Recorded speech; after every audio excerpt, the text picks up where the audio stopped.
মরুভূমির রাস্তা দিয়া নবীজির সদাই আনার জন্য ছোট্ট মানুষ আনাস দোকানের দিকে রওনা হয়ে গেলেন। হযরতে আনাস মরুভূমির রাস্তা দিয়া যাইতেছিলেন। ছোট মানুষ হবার কারণে হযরতে আনাস খেয়াল করে দেখলেন রাস্তার পাশেই কিছু বাচ্চারা খেলাধুলা করতেছে। হযরতে আনাস বর্ণনা করলেন, আমিও ছোট মানুষ, বাচ্চাদের খেলাধুলা দেখে আমি আনাস তাদের সঙ্গে খেলায় লিপ্ত হয়ে গেলাম। আমি যখন তাদের সঙ্গে খেলার ভিতরে লিপ্ত হয়েছি, এইদিকে আল্লাহর নবী আমাকে যে সদাই আনার জন্য দোকানে পাঠাইছে এই কথা আমার মনে নাই, আমার দিন জেহেন থেকে উঠে গেছে, কথাটা আমার আর স্মরণে নাই। এইদিকে অনেক সময় পার হয়ে গেছে, আমি খেলাধুলার ভিতরে লিপ্ত হয়ে আছি, আর এইদিকে আল্লাহ নবীজি আমি আনাসের জন্য অপেক্ষায় তিনি বসে আছেন, কোন সময় আনাস আসবে।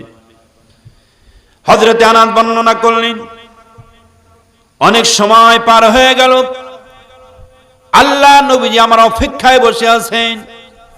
অনেক সময় যখন হয়ে গেছে, নবীজি নিজেই টেনশনে পড়ে গেলেন, অবশ্যই কোনো বিপদ হয়ে গেছে নাকি, মুসিবত হলো নাকি, কেন হযরতে আনাস মরুভূমির রাস্তা দিয়া সদাই নিয়ে আমার কাছে কেন হাজির হয় না।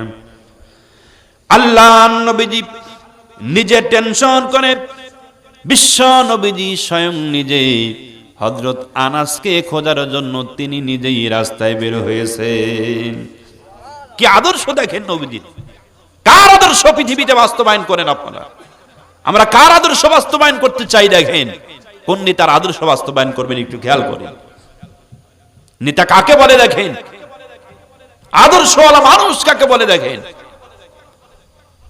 স্বয়ং বিশ্ব নবী একজন খাদেমকে খোঁজার জন্য বের হয়ে গেছেন রাস্তায়। আল্লাহ নবীজি রাস্তায় যখন বের হলেন, হযরতে আনাস বলেন, বাচ্চাদের সঙ্গে আমি খেলাধুলা করতেছি, এমন সময় আল্লাহর নবীজি আমি আনাসকে খোঁজ করতে করতে যেই জায়গায় আমি খেলাধুলার ভিতরে লিপ্ত হয়ে আছি, ঠিক সেই জায়গায় আল্লাহর নবীজি নিজে চলে এসেছেন। কিন্তু নবীজির এমন একটা আদর্শ, এমন একটা চরিত্র, আমি খেলাধুলা করতেছি, আল্লাহর নবীজি আমাকে ডাক দিতে পারতেন, আমাকে ধমক দিতে পারতেন, কিন্তু বিশ্ব নবীজি আমাকে ডাকও দেয় নাই, ধমকও দেয় নাই, বরং এক জায়গায় দাঁড়ায়া আমি আনাস এবং বাচ্চাদের খেলাধুলাগুলো সুন্দরভাবে মনোযোগ দিয়া দেখতেছে। ডাক দিতে পারতেন, ডাক দিয়ে ধরে এনে মার দিতেও পারতেন, বেটা আমি তোমাকে সদাই আনার জন্য পাঠাইছি, আর সদাই না এনে তুমি এখানে খেলাধুলা করতেছ। আমরা হলে তো তাই করতাম, ঠিক না কথা বলুন? আল্লাহ নবীজি কি করেছেন দেখেন। হযরতে আনাস বর্ণনা করলেন,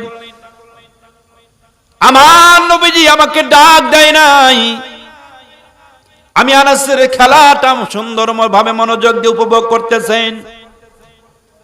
অনেক সময় পার হয়ে গেল, হঠাৎ করে আমি আনাস একদিকে তাকিয়েছি, যখন আমি তাকাইছি তাকানোর সাথে সাথেই আমার চোখটা রাসূলের চোখে চোখে পড়ে গেল। সুবহানাল্লাহ। আমি তাকায় দেখতেছি রাসূল আমার পাশেই তিনি সুন্দরভাবে দাঁড়ায় আছেন। যখনই রাসূলের চোখটা চোখে পড়ে গেল, সাথে সাথে আমার মনে পড়ে গেল আল্লাহ নবী তো আমাকে সদাই আনার জন্য পাঠাইছে, কিন্তু আমি আনাস সদাই না এনে এই বাচ্চাদের সঙ্গে সুন্দর করে খেলাধুলার ভিতরে লিপ্ত হয়ে আছি। না জানি রাসূল আমাকে কিছু বলেন নাকি, কিন্তু দেখা গেল আল্লাহ রাসূল কিছুই বললেন না। ওই যে চোখে চোখ পড়ে গেল, চোখে চোখ পড়ে যাওয়ার কারণে আল্লাহ রাসূল সুন্দরভাবে একটা মুস্কি হাসি দিয়া দিলেন। এই যে মুস্কি হাসি দিয়া দিলেন, হযরতে আনাস বর্ণনা করলেন, আল্লাহ রাসূলের ওই মুস্কি হাসির ভিতরে আমি ছোট্ট আনাস এমন একটা শাসন খুঁজে পেয়েছি, আল্লাহ রাসূলের ওই মুস্কি হাসির শাসন আমি আনাস আজও পর্যন্ত ভুলতে পারি না। এটাই হলো রাসূলের আদর্শ, এটাই হলো বিশ্ব নবীজির চরিত্র। যেই রাসূলের আদর্শ গোটা পৃথিবীর মানুষকে বাস্তবায়ন করার জন্য কোরআনে তাকিদ করেছেন।